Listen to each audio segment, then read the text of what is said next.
আমার মরণ যদি হয় সোনার মদিনায়, আমার দাফন যদি হয় সোনার মদিনায়, ওই মদিনার ধুলা বালি লাগবে আমার গায়। আমার মরণ যদি হয় সোনার মদিনায়। জোরে বলুন না সুবহানাল্লাহ। জোরে বলা যাবে না, তাকবীর না নারে তাকবীর।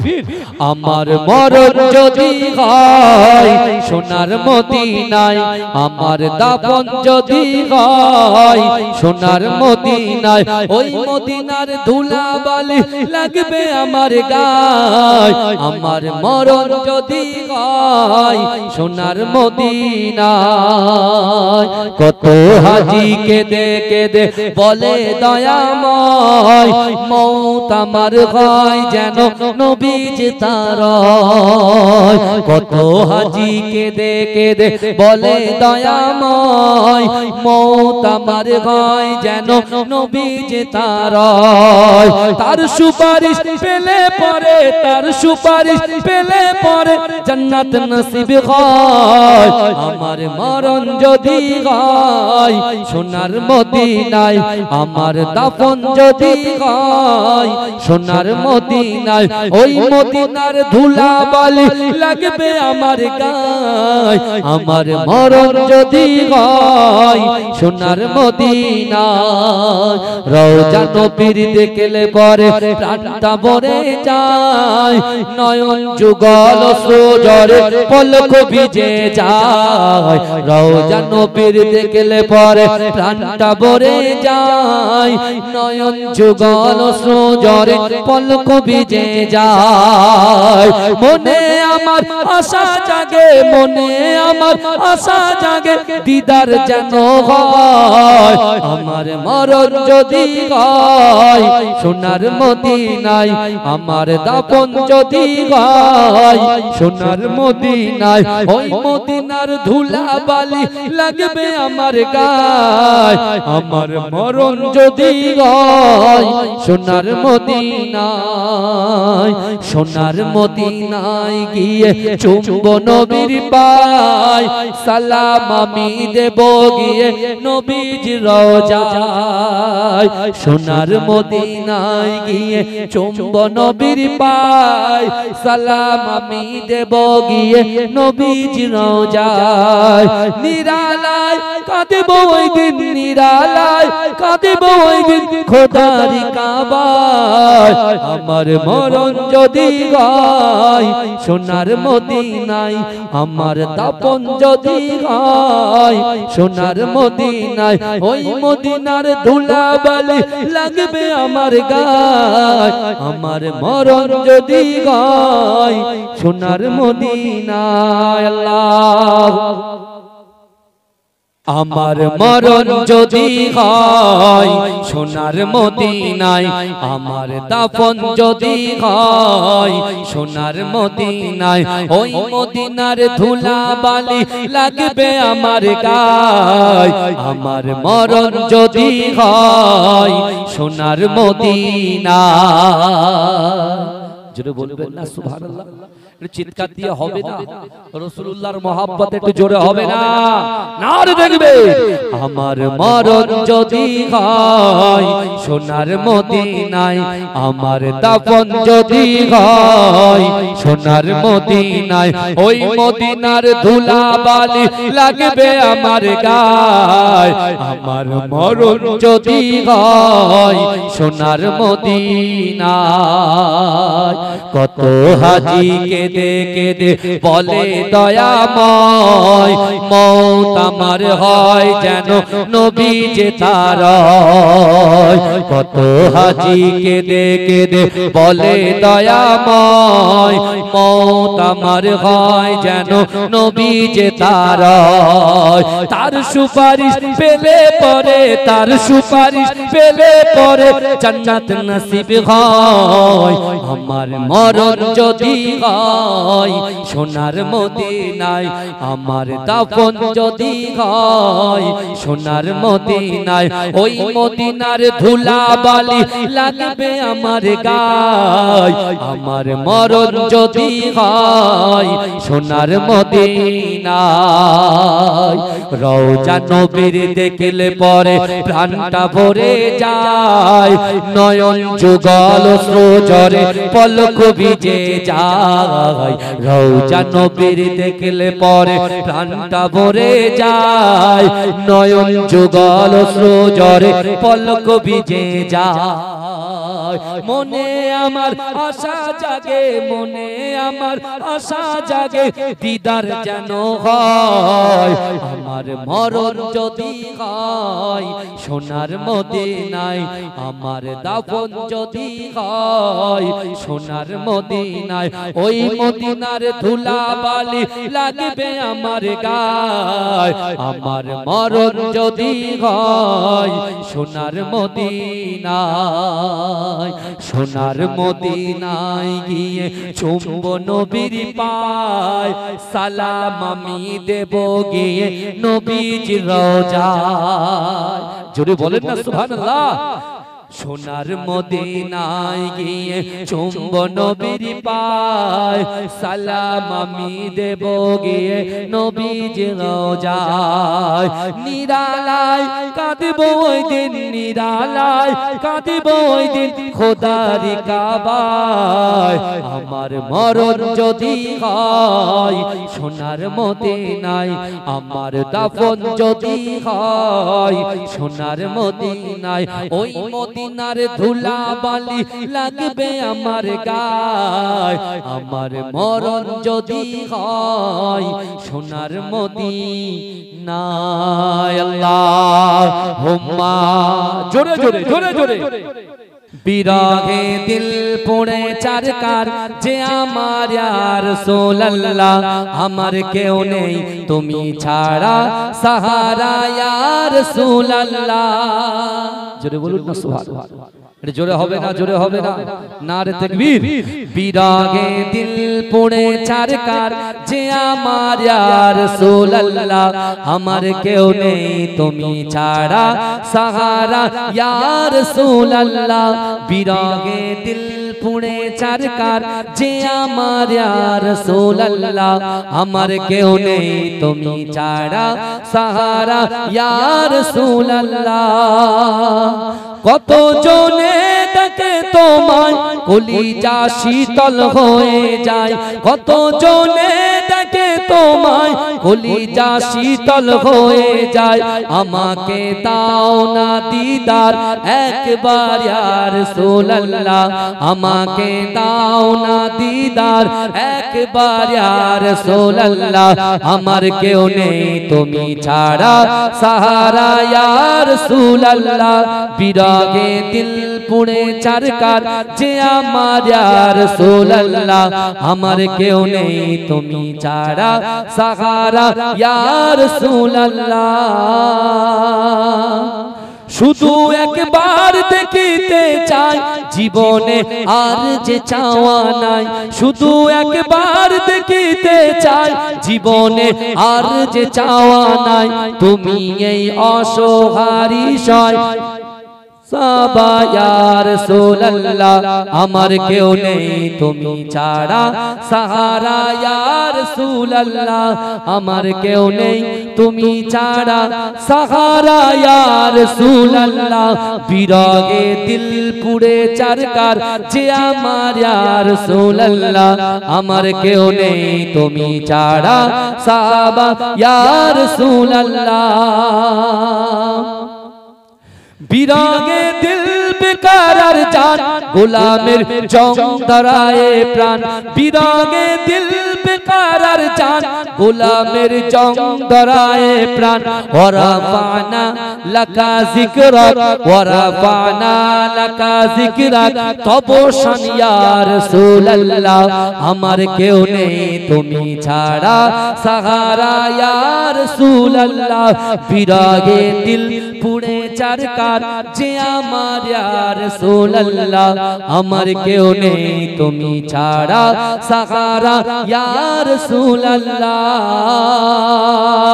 আল্লাহুম্মা সাল্লি আলা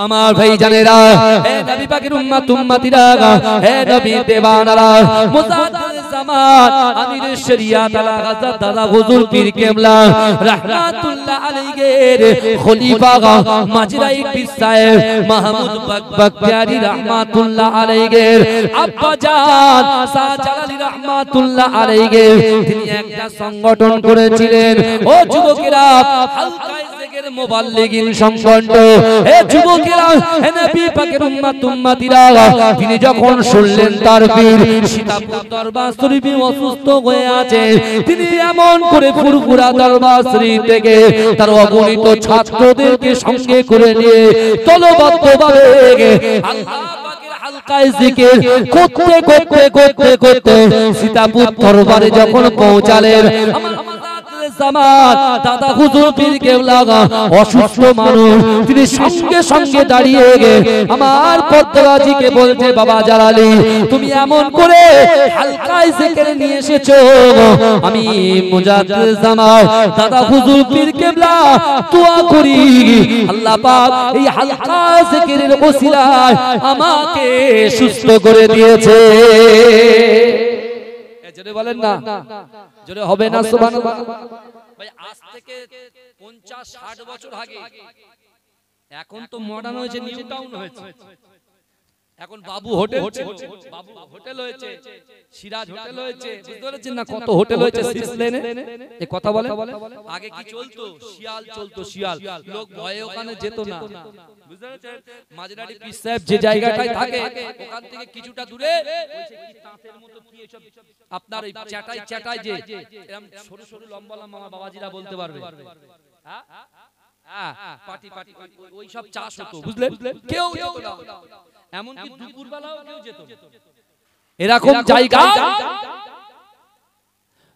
আগেকার সময় অনেক রোগ দেখা দিত রোগ আর মানুষ ছিল ভাঁড়ের দল ভাঁড় বুঝলেন বুঝতে পারছেন না কেউ কাওয়ালি করতো বুঝতে পেরেছেন এই শুনছেন কেউ কাওয়ালি করতো কেউ ঢোল তবলা বাজাতো বুঝতে পারছেন না তো এখন চিন্তা করছেন এই সকল মানুষগুলোকে কি করে শরিয়াতমুখী করা যায় ভালো করে বুঝতে হবে প্রত্যেকটা সংগঠনে একটা রিজন থাকে কথা ঠিক না একটা লক্ষ্য থাকে যে মানুষগুলোকে আমি সহজভাবে কি করে নিয়ে আসবো যারা স্কুল শিক্ষক সে যখন ক্লাসে যায় তার টার্গেট থাকে তার ওই ক্লাসে সবথেকে দুর্বল যে এই শুনছেন একজন স্কুল শিক্ষকের টার্গেট থাকে তার ক্লাসরুমে সবথেকে দুর্বল ছাত্র ছাত্রীর দিকে তার লক্ষ্যটা বেশি থাকে কারণ সে চিন্তা ভাবনা করে যদি আমি দুর্বলটাকে বোঝাতে পারি অটোমেটিক পুরো ক্লাসটাই বুঝে যাবে এই কথা ঠিক না ভুল বলেন বাবাজি যদি আমি দুর্বলটাকে তৈরি করতে পারি পুরো ক্লাসে সবাই তৈরি হয়ে যাবে কারণ প্রথম বেঞ্চ দ্বিতীয় বেঞ্চ তৃতীয় বেঞ্চ এক একটা মেধা ভিত্তিক তো যায় তো পিছনের বেঞ্চের টার্গেটটা শিক্ষকদের বেশি থাকে আল্লাহর ওলি মুজাদ্দিদ জামান আমির শরিয়াত আলা হযরত দাদা হুজুর পীর কেবলা রাহমাতুল্লাহ আলাইহির খলিফা আমার পদ্মা দু তিনটে হাদিস তিনি উল্লেখ করেছেন রাসূলুল্লাহর হাদিস তুলে নিয়ে এসেছেন প্রথমে আলা ইন্না ফিল জাসাদি মুদগাতান ইজা সালুখাল জাসাদু কুল্লুহু ওয়া ইজা ফাসাদাল জাসাদু কুল্লুহু আলা ওয়াহিয়াল কাল আমরা যেখানে বসে আছি নারী পুরুষ একাকার হ্যাঁ মা বোনরা আছে তো না কথা বলে আছেন তো এখন আমাদের শরীরে একটা জায়গা আছে যে জায়গাটার নাম হচ্ছে কাল যে জায়গাটার নাম কি কাল এখন আপনি বলে নামাজের গুরুত্ব বেশি না কলবের গুরুত্ব বেশি এই কথা নামাজের গুরুত্ব বেশি না কলবের গুরুত্ব বেশি অনেকে বলবে নামাজের গুরুত্ব বেশি আবার কেউ বলবে কলবের গুরুত্ব বেশি এখন কোরআনকে সামনে রেখে কোরআনকে জিজ্ঞাসা করি কোরআন কতবার নামাজের কথা বলছেন 82 জায়গায় আবার এই কোরআনের মধ্যে 124টা জায়গায় কলব সংশোধনের কথা বলা আছে। জোরে বলে। এই কদিন আগে আমার মুফতি আযম আল্লাহ হুজুর পীর কেবলা রাহমাতুল্লাহ আলাইহি বাৎসরিক জিকিরের মজলিস এবং স্মরণ সভা হলো। কথা ঠিক না? এই কথা বলে হ্যাঁ, পয়লা কার্তিকে জিকিরের মজলিস হলো।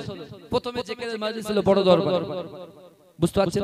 21 এ আসছেন, তারপরে ছোট হুজুর পীর কেবলা রাহমাতুল্লাহ দরবারে যে জলসা হলো। আপনি বলেন প্রথমে জিকিরের মজলিস হয় কি হয়েছে না হয়নি? কথা হয়েছে। তাহলে ভালো করে জিকিরের দিকে আমাদের বেশি ফলো আপটা রাখতে হবে, কারণ যে অন্তরের ভিতরে জিকির নেই সেখানে শয়তান বাস করে। আর যখনই আপনি জিকির করবেন শয়তান দূর হয়ে যাবে। জোরে বলুন না সুবহানাল্লাহ। এটা জোরে বলা যাবে না? এটা দরুদ শরীফ পড়েন আল্লাহুম্মা।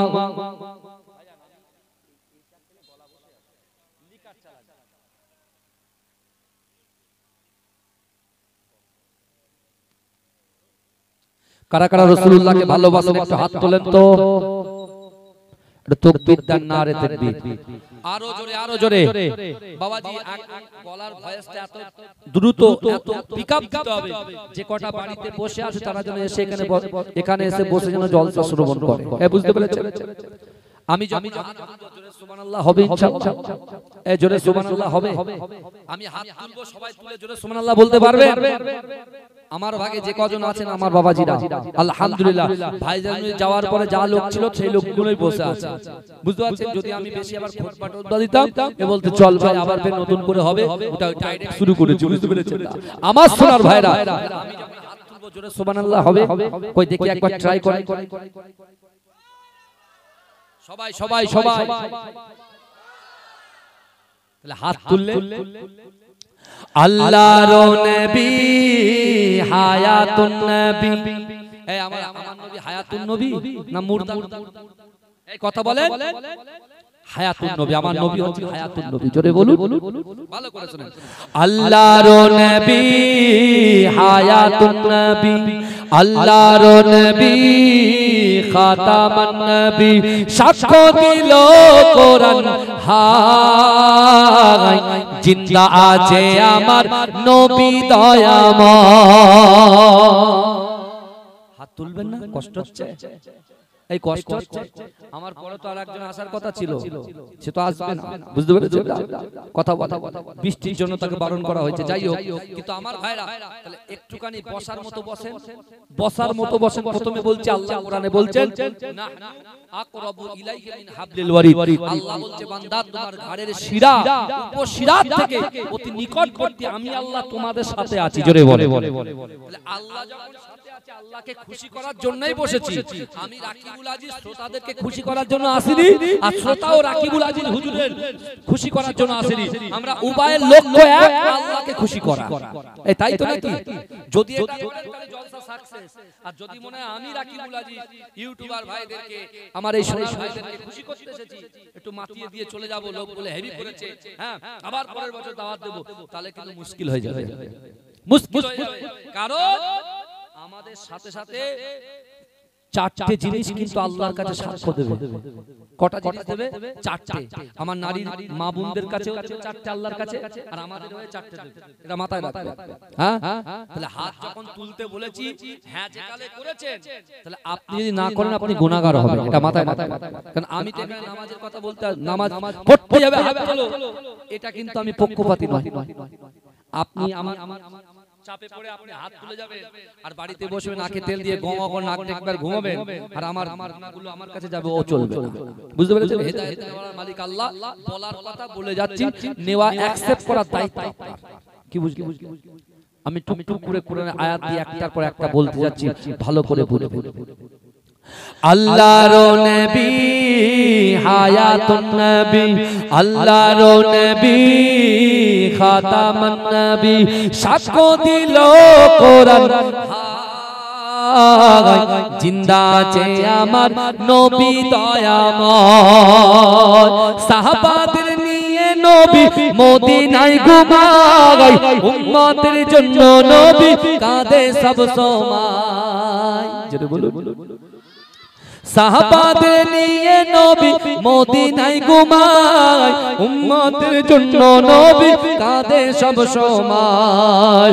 মদিনাতে দেখতে পাবি নবীজির ওই স্মৃতি সবই, মদিনাতে দেখতে পাবি নবীজির ওই স্মৃতি সবই। স্মৃতিতে চুমা খেলে গোনা ধুয়ে যায়, জিন্দা আছে আমার নবী দয়াময়, জিন্দা আছে আমার নবী দয়াময়।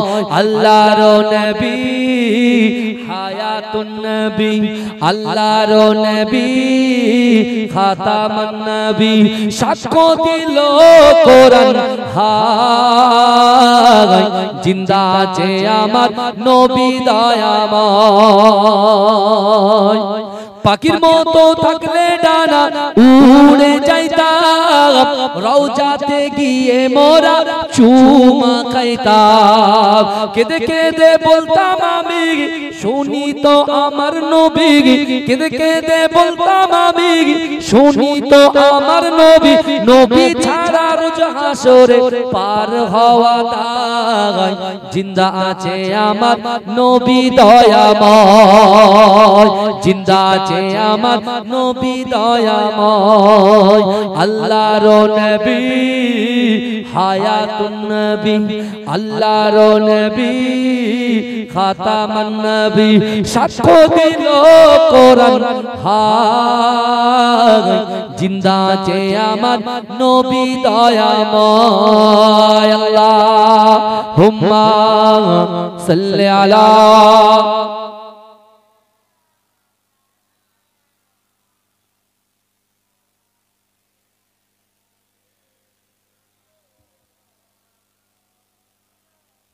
আমার বাবাজিরা ভাইরা, যে কথা আমি আপনাদেরকে বলছিলাম, তাহলে এখন তিনি তার ওই কিতাবের মধ্যে এই হাদিসটাকে নিয়ে এসে প্রত্যেকটা মুবাল্লিগ যারা যাকিরিন শাকিরিন যারা তাদেরকে সুন্দর করে বুঝিয়ে দেওয়ার চেষ্টা করেছেন। তিনি বলছেন আমরা পড়ে দেখেছি যে কোরআন শরীফে 82টা জায়গায় নামাজ আর 124টা জায়গায় কল্প সংশোধনের কথা বলা হয়েছে। জোরে বলুন সুবহানাল্লাহ। কল্পটা কি? মানুষের বুকের বাম দিকে 2 থেকে 3 আঙ্গুলের নিচে, 2 থেকে 3 আঙ্গুলের নিচে কলবের মাকাম। বুঝছেন? মানুষের বুকের বাম দিকে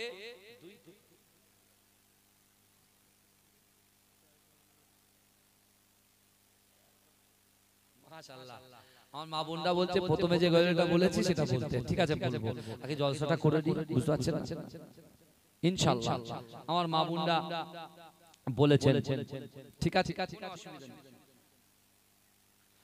বুঝতে পারছেন আমার ভাইরা। দেখেন আমি গজলগুলো গাই, দেখবেন ওই গজলে জলসা যা করি, বুঝতে পেরেছেন, জলসাও করি, সবকিছুই হয়, কিন্তু গজলের মানেগুলো একটু দেখে নেবেন।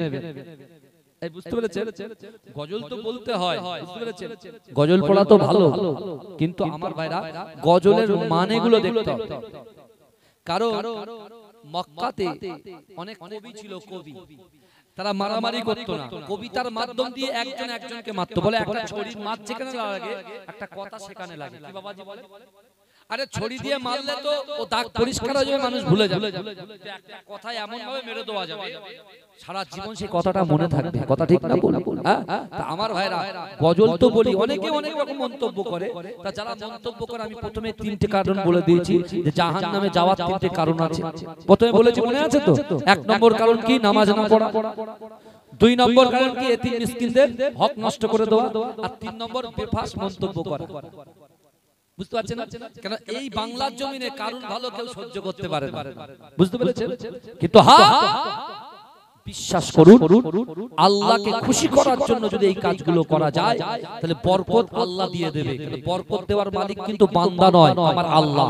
জোরে বলুন না সুবহানাল্লাহ। এই জোরে বলবেন না, এই জোরে হবে না আমার ভাইরা। ভালো ভালো হাদিস শরীফে এসেছে আলা ইন্না ফিল জাসাদি মুদগাতান ইজা সালুখা সালুখাল জাসাদু কুল্লুহু ওয়া ইজা ফাসাদাত ফাসাদাল জাসাদু কুল্লুহু আলা ওয়াহিয়াল কালব। মানুষের শরীরের মধ্যে এমন একটা গোশতের টুকরা আছে, ওই গোশতের টুকরাটা যদি অপবিত্র হয়ে যায় মানুষের পুরো শরীরটাই অপবিত্র হয়ে যায়, আর ওই গোশতের টুকরাটা যদি পবিত্র হয়ে যায় মানুষের পুরো পুরো পুরো শরীরটাই পবিত্র হয়ে যায়। জোরে বলে, জোরে বলবেন না? আমার রাসূলুল্লাহ আরেকটা হাদিস নিয়ে এসেছেন, কি ইন্না হাযিহিল কুলুব, ভালো করে বোঝেন, ইন্না হাযিহিল কুলুবা, নিশ্চয়ই কলবের মধ্যে মরিচা পড়ে, ময়লা পড়ে। বাবাজি আপনি বলুন তো, আপনি যে দৈনন্দিন বাড়ি থেকে বার হওয়ার আগে গোসল করার পরে আপনি আয়নাতে চুলটা আঁচড়ান, ওই আয়নায় যদি আলকাতরা লাগিয়ে দেওয়া যায়, ওই আয়নায় যদি ময়লা পড়ে আপনি কি আপনার ফেসটাকে সুন্দর করে দেখতে পান না? তাহলে আমরা বলেছি একে চন্দ্র, দুয়ে পক্ষ, তিনে নেত্র। তিনে নেত্র মানে কি বলেন তো? তিনটে চোখ। এই তিনে নেত্র মানে কি? তিনটি চোখ, দুটো বাহ্যিক চোখ, অভ্যন্তরীণ একটা চোখ আছে। নামাজ না পড়ে, রোজা না রাখে, মা-বাপকে কষ্ট দিয়ে, গালাত গালাত পিকচার ভিডিও দেখে, এমন করে বাজে সোচ জিন্দেগি জীবনে অতিবাহিত করে আজকে ওই চোখটাকে আমরা ব্লক করে ফেলেছি, ওই চোখটা কি করেছি? বন্ধ করে ফেলেছি। কিন্তু আমার বাবাজিরা এখন খুলবো কি করে? ওই চোখটাকে খুলতে গেলে আপনার হালকায় জিকির করতে হবে। জোরে বলেন, জিকির করতে হবে, ফিকির করতে হবে, নম্রতা, ভদ্রতা, হৃদ্যতা, সততার উপরে থাকতে হবে। মানুষকে কষ্ট দিলে চলবে না, কারণ আল্লাহ পাক সব দেখে।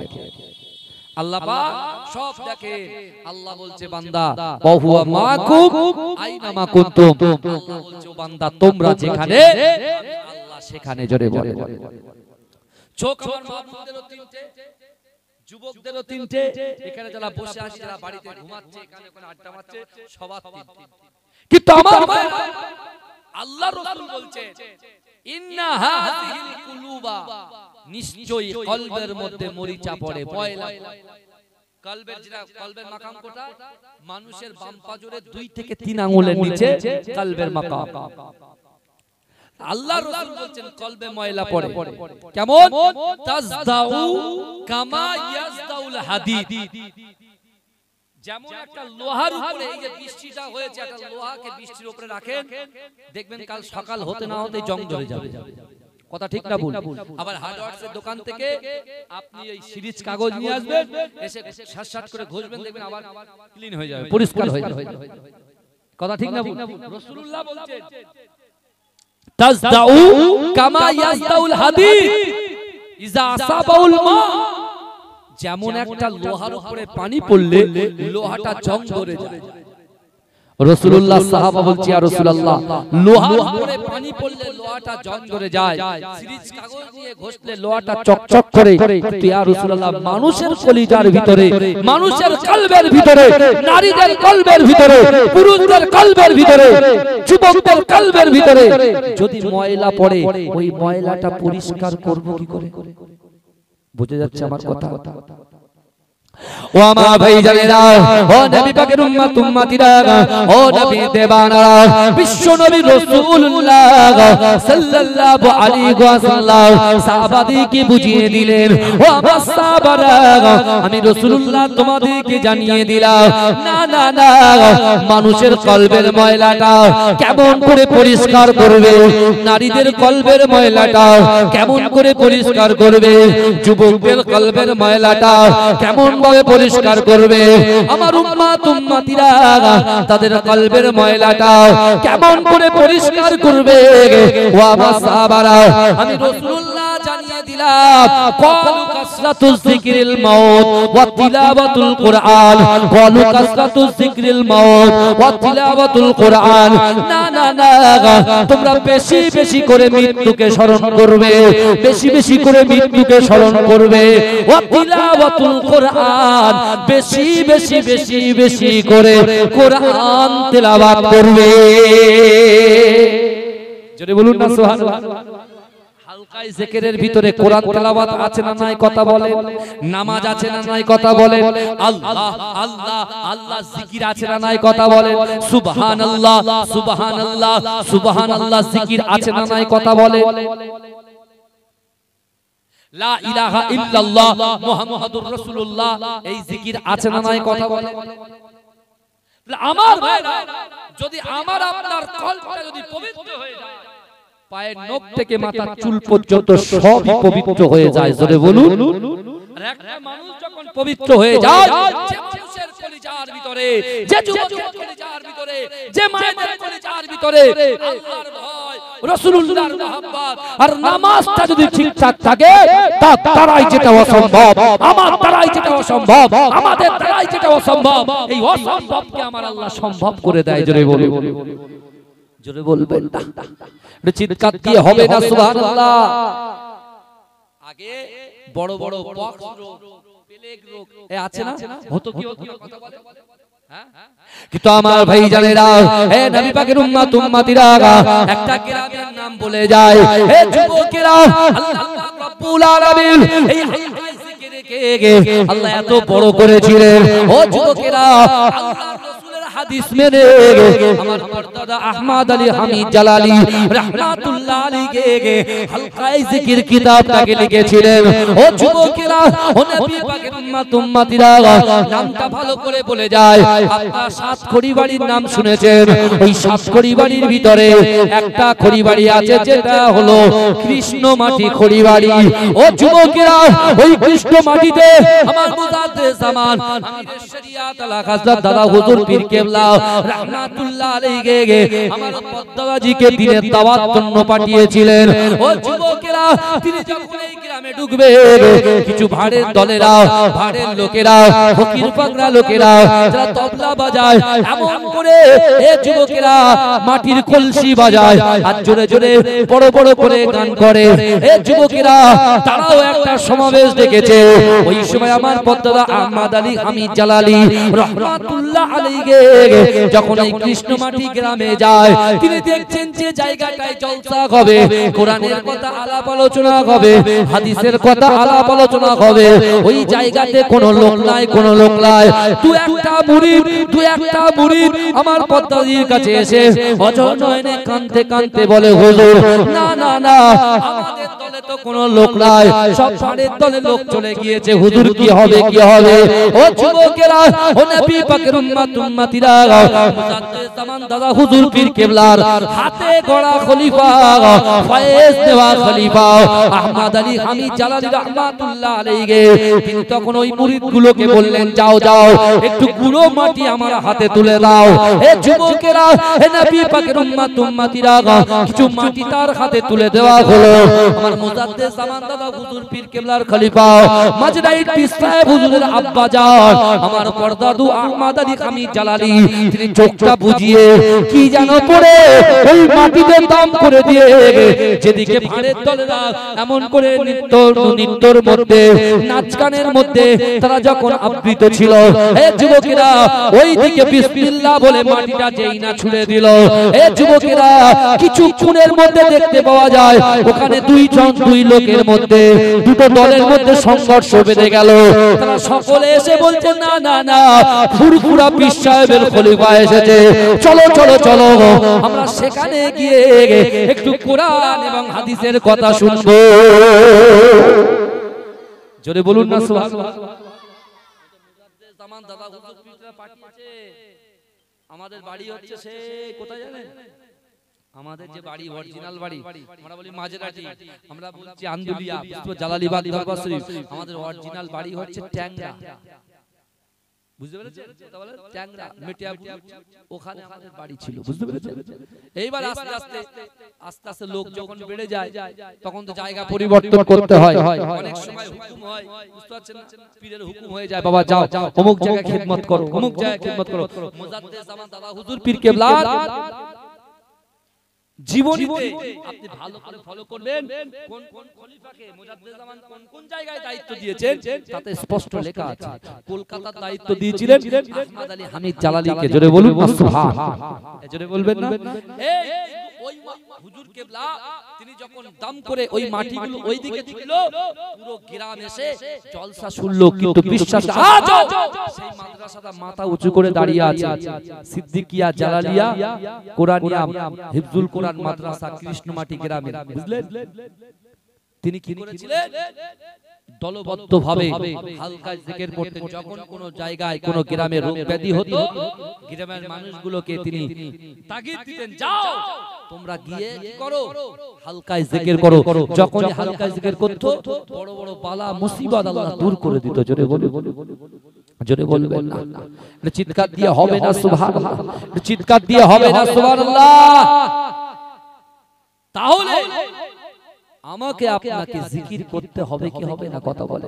আল্লাহর রাসূল মসজিদে নববী থেকে মা ফাতেমাতুজ জোহরা রাদিয়াল্লাহু তাআলা আনহার বাড়িতে আমার রাসূল যেতেন। কার বাড়িতে যেতেন? মা ফাতেমাতুজ জোহরার বাড়িতে যেতেন। কারণ রাসূল মা ফাতেমাকে খুব মহব্বত করতেন, ভালোবাসতেন।